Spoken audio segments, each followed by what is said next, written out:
everyone, it's Christina from Christina's Garden Life, and today I'm going to talk to you about winter sowing. So winter sowing is a technique that I actually learned about myself last year and went and gave it a try. So prior to last year, I had done winter sowing the very traditional way of seed starting indoors with a grow light, always remembering to water. Sometimes your seedlings would run out if you didn't water on time, even with those self-watering containers, and then kind of hardening off in and outdoors until your plants are really ready for those a little bit crisper temperatures. So very traditional technique of indoor sowing. And when I heard about winter sowing, it really resonated with me because I'm a little bit of a lazy gardener. Definitely learning by experience here, and I think all gardeners, some things work, some things don't, so very trial and error type of person.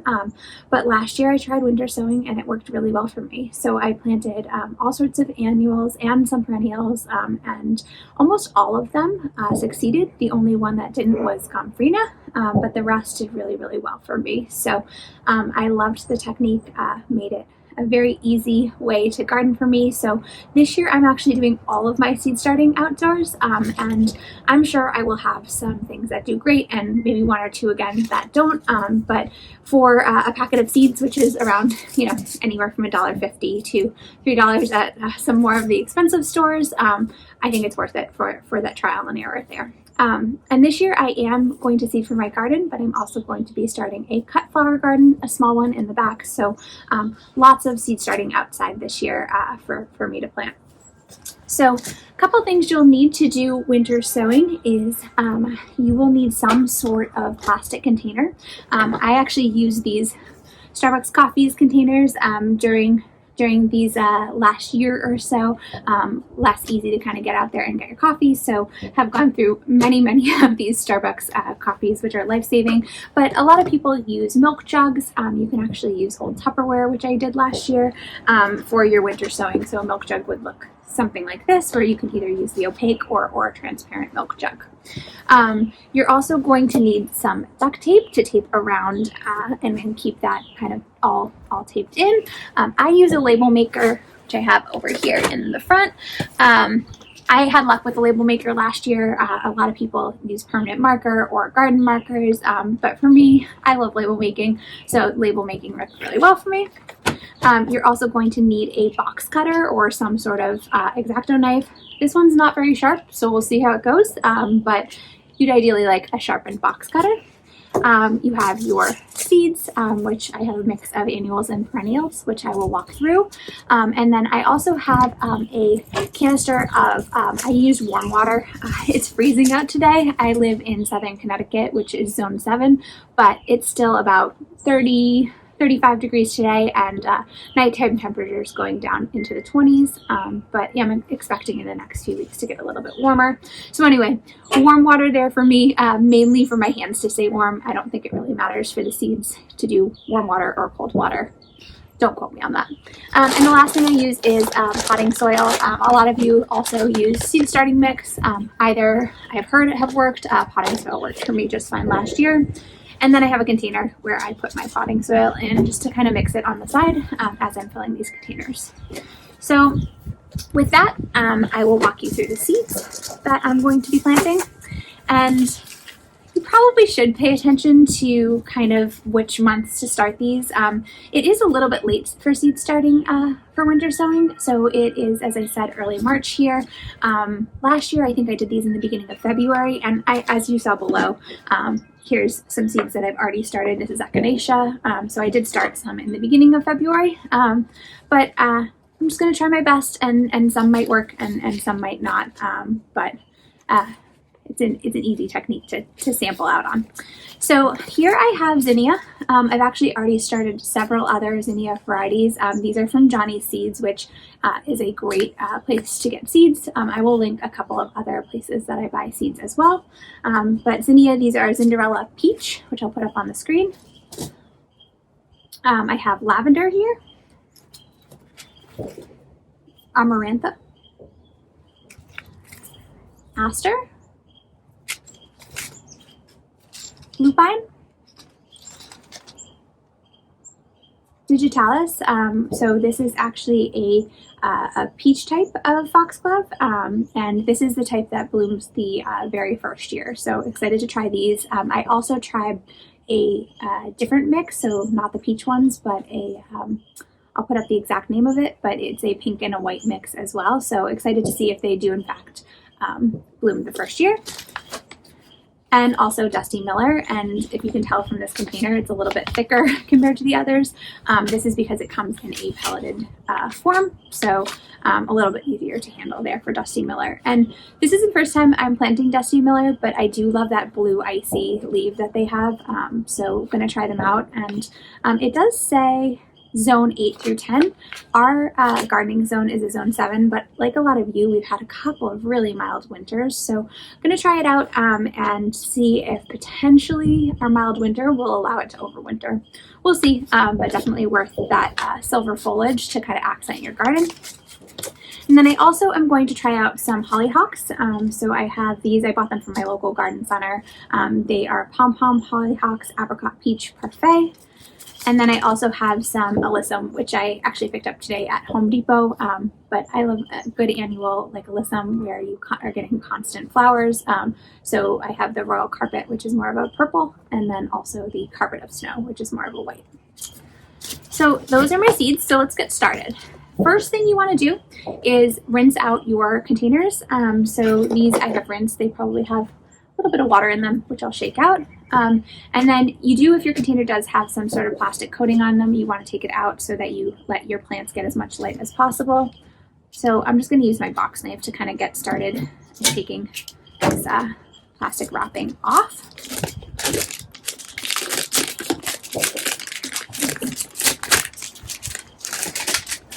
And then you have your container and your cap. You actually don't need your caps. So same with the milk jugs or whatever technique you do, you don't need a cap. You want to be able to have that top open so that some rain and condensation can get in, or snow. You can put these out in the snow. Might have been in the snow since February, but you do want to make sure that the cap allows for water to get in. And then you also want your water to come out. So what you want to do is put some holes in the bottom here to ensure that you have good drainage throughout. So I'm going to do that first. And what I'm doing is a crisscross. And then just kind of twisting the box knife around. I'm sure there's a great way to do this. This works. So I do a little X, one side, then the other, and then twist it around in a circle. And these are kind of perfect where they have lines across. So I'm just going to do it in 3 of the quadrants. I'll do a hole, and then the other 3, I don't have a hole. And I will monitor these as time goes by. So we've had a lot of snow and rain over the past month or so. So ours did get a little bit wet. And so if that happens, you can kind of cover them a little bit, or dust off the snow to ensure that they're not getting soaked through and are getting enough drainage. And if you really needed to, you could try to poke holes in the bottom after, but I wouldn't recommend it. So try to make sure your drainage is good and you're monitoring it to ensure that they're not getting too wet. So that's what that looks like, 3 holes in the bottom. I'm not sure if you can see them up close. I'll try to do a closer shot after.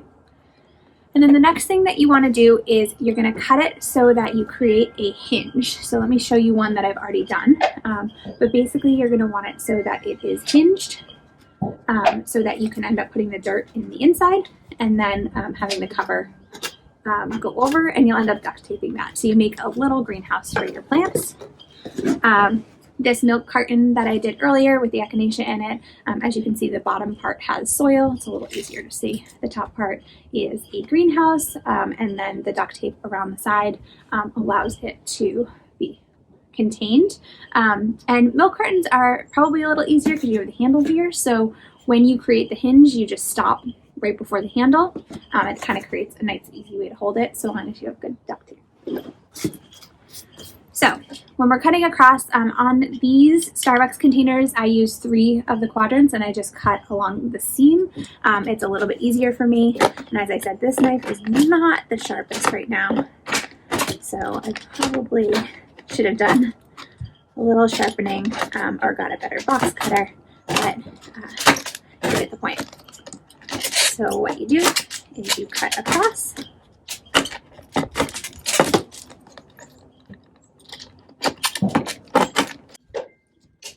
That should do it. So nice hinge, maybe a little bit more. Nice hinge so you have a canister to put your dirt in, and then can tape it and have still room for your plants to grow. So these Starbucks containers are a little bit smaller than the milk jugs, as you can see. You probably can fit about 2 Starbucks versus a milk jug. So just want to be cognizant of that when you're picking how many seeds you're going to put in. All right, so I'm going to show you this one all the way through, and then I will do the rest and show you all of them at the end. So as I said, you're going to want to take your dirt, and you have this nice little container that we have set up. I'm actually going to move a few things out of the way so we don't get anything wet or dirty. And what I do is I just take my potting mix, put it into my little container here.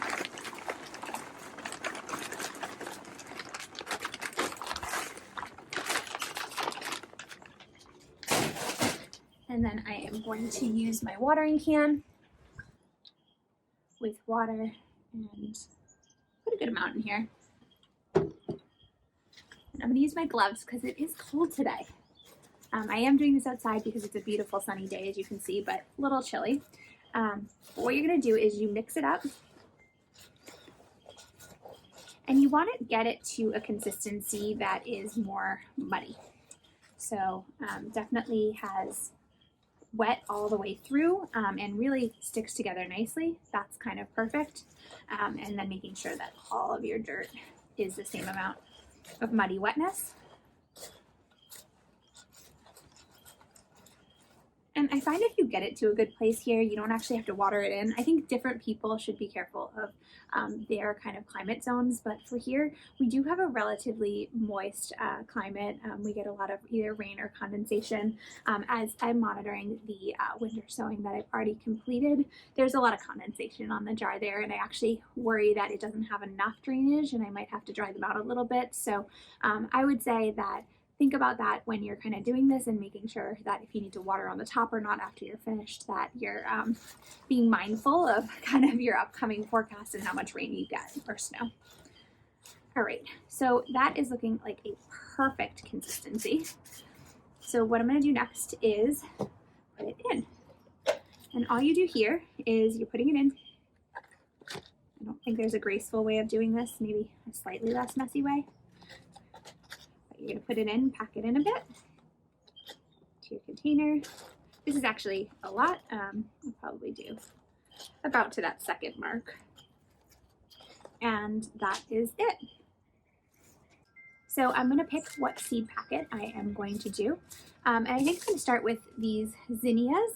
Zinnias, as I said, did really well for me last year. I can put up some pictures of the zinnias that I grew, and they really did well in shade and sun. So I do a lot of that trial and error. I am not a classically trained gardener, but try things, see what works. Some things die, some things live, and then you learn more for the following year. So I am going to start with this zinnia packet. The back of the information really doesn't have around winter sowing techniques.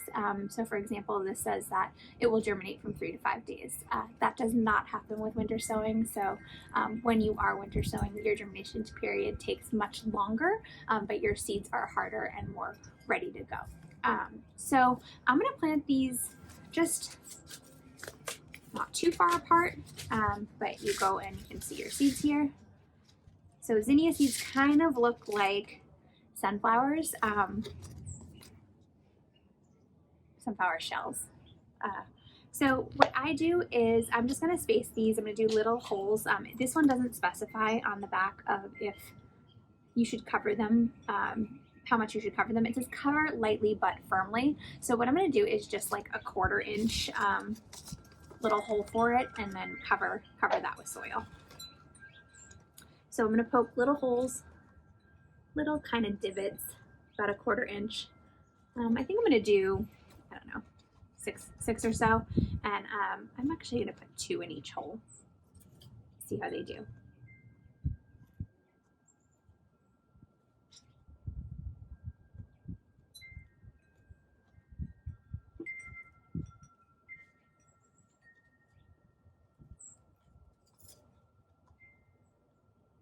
And these might be a little close together, but as I said, last year I planted them pretty close together and everything turned out fine. So we'll see how it goes. All right. So 1, 2, 3, 4, 5, 6, so 7. I did 7 holes in this, and that might be a little bit close, but that's okay. So 7 holes, 2 seeds each, and you should get about 7 plants. And you can choose whether to kind of cut one back once you have your 2 stems or not. So you kind of have to play that by ear and decide if you want to do that. And what I'd recommend you do there is do some research on the plant and see if it suggests that or not. So last thing we're going to do here is just cover it up. So that said firm but light. So I'm just doing a tiny bit of dirt over all of these, but tapping it down really nicely. So again, they're about a 1/4 inch under the surface and tapping them firmly down. And that's the hard part. I do have a cloth here that I'm going to clean the outside of my big mess. And the reason for that is the duct tape doesn't stick as well. So cleaning the side there. And then all I do, as I said, you can water these in more. I am going to choose not to, but it does typically recommend that you do. It's just been very damp here. So I am not going to water these in again. You can also use a spray bottle and kind of spray them in if you want to be a little gentler with your seedlings, or a very, very light pour. But I'm going to leave them like that. And then what you do is you duct tape around this hinge.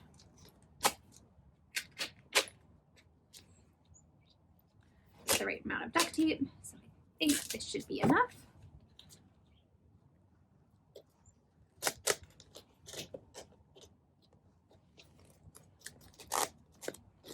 If I was good at duct taping.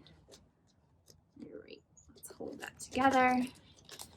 Give it a little once over, smooth it out. Doesn't have to be perfect. Then you're going to use my label maker. So this is when you can use a permanent marker as well, but a lot of you have definitely seen the effects of permanent markers kind of washing off over the winter.